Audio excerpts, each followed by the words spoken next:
Right. So I'm here today to briefly talk you through a study which we haven't yet started, but this is what we're going to be looking at, and I'll talk you briefly through what we're going to try and do and why, and the limits of that analysis. It came about as a result of the really effective discussions that John Tanner and others have had with officials and ministers over the last couple of years, outlining your concerns about the availability of logs in New Zealand and how that might be being affected by other countries' policy settings. So this work is being funded by the Ministry of Foreign Affairs and Trade. We haven't quite signed the contract, but we should be doing that in the next week or two. Just by way of background, Sense Partners is a boutique economic consultancy in Wellington and Auckland. There's just the 5 of us, so I joined in February and became the 5th Sense. It's pretty busy at the moment. We've thought about bringing in another partner, but when it comes to appointing a 6th Sense, there's just something telling me it's not quite right. Many of you will recognise Shamabil Yaqub. He has a view on absolutely everything. And if you're wondering, the guy in the middle is not actually related to Robert Muldoon.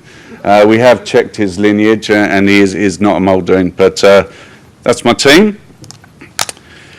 So the picture that we were told about is that there's a lack of domestic log supply, and that's having an impact on the extent to which processors might want to invest in New Zealand, expand their operations. If they're not getting the raw supply of logs, it's pretty challenging to make a good business case for investment.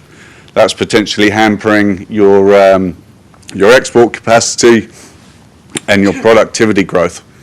So it's a pretty ever-changing environment.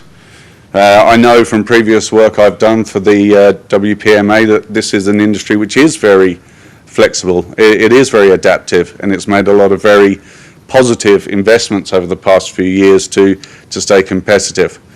But this is a particular issue you're facing at the moment, and we've been brought in to crunch the numbers and find out just how important it is.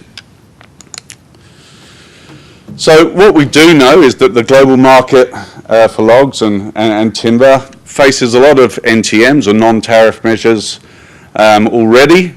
This chart just shows for a selection of countries the count of non-tariff measures that are in place that have been notified to the World Trade Organization.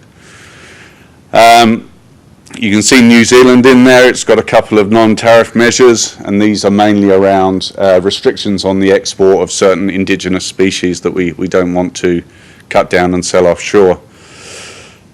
So look, there's clear evidence that there's plenty of trade policy measures in place around the world that might be affecting the supply of logs and timber. The problem with this chart is that it doesn't tell you how serious, how significant, how material any of these non-tariff measures are. It's just a plain count. Some of them might be highly distortive, others not so much. So it doesn't really tell you a lot in and of itself. We often hear about tariff escalation as well, which is, of course, a piece of jargon, but I will try and explain it.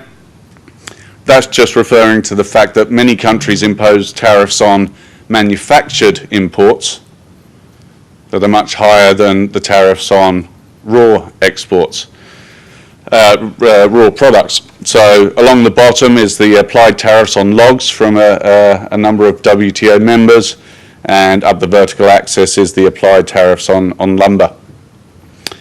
And you can see tariff escalation is there. Most of the tariffs are higher on lumber than they are on logs. So that's clearly an indication that our overseas markets make it harder to import processed wood than it does raw logs. So that's starting to add to the challenges that you might be starting to face. And as a consequence, I'm sure you've seen this sort of data before. This is New Zealand's exports to the world of various products, logs, lumber, and everything else in that particular harmonised system code. And it's a pretty clear divergence, really. We can see what's happening. Logs are going out, processed wood and lumber, not so much, hasn't shown a great degree of growth, despite all starting at around the same level in 1988. So again, there's an indication that there's something going on in these markets which is preventing New Zealand from exporting a huge amount of processed wood. So we want to get a sense of how do some of these trade distortions that we've just talked about, so the non-tariff measures, and that can include subsidies, and the tariffs, other policies, what impact are they having on New Zealand's exports? And the way we do this is by a fairly simple conceptual comparison between what we export already, which is the green line, and what we would expect to export if we think about the things that drive exports between two countries. And the sorts of things that theoretically and what we know in practice drive exports are things like income growth, distance to market, the size of the market, exchange rates, tariffs, non-tariff measures, whole range of things. All of these things combined help to determine how much a country should, in theory, export to another country. So we're going to build a model that tells us what expected exports should be given what we know about conditions in these markets. If we find that there's a gap between expected and observed, then that's a real indication that there are some policy measures in our overseas markets that are starting to distort the market beyond what we would normally expect. And I hope that is going to provide you the insights you need to go on and talk further to officials and ministers about what we might do about it. I wouldn't be an economist if there wasn't one equation in the presentation. So there will be a test on this later.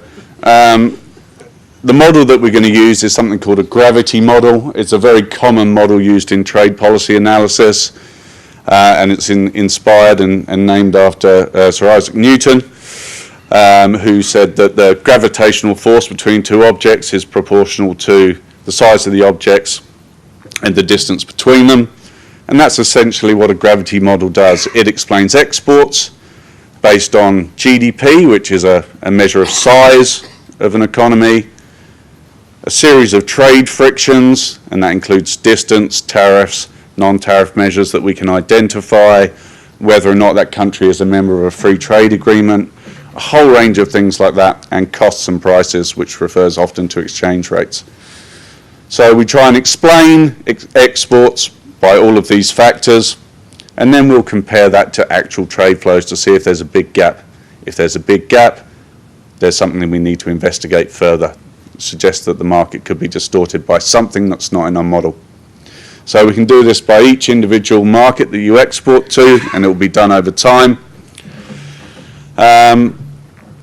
It's a whole lot of number crunching. Thankfully, son of Muldoon is a very, very good number cruncher, so I won't have to be doing that. And I don't envy his task. It's pretty tough technically. As I say, we haven't quite finalised the contract with MFAT, but just sort of manage expectations. This is going to be a fairly technical report. It's a whole lot of number crunching and trying to explain what the numbers tell us. We're going to torture it until it screams. We're not then going to go into the what could you do about it if we identify certain trade distortions. That is really a conversation that can be had between your association's members and leaders and officials and ministers. It may be domestic policy issues you want to tweak. It may be looking more at international options. We're not going to do detailed country-by-country analysis, trying to get deep into exactly what's causing what.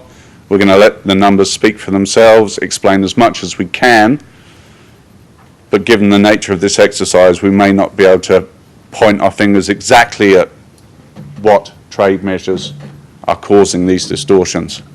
And we won't be really talking about New Zealand's regulatory settings and whether or not they are sufficiently supportive of manufacturing and wood processing. So that's all I had for you. I'm very happy to take questions now. We can talk more about econometrics and equations if you like. I suspect not. But if you do have any questions about the scope of what we're trying to do and what we might find, I'm very happy to take them now, or you can catch me at any stage during the day.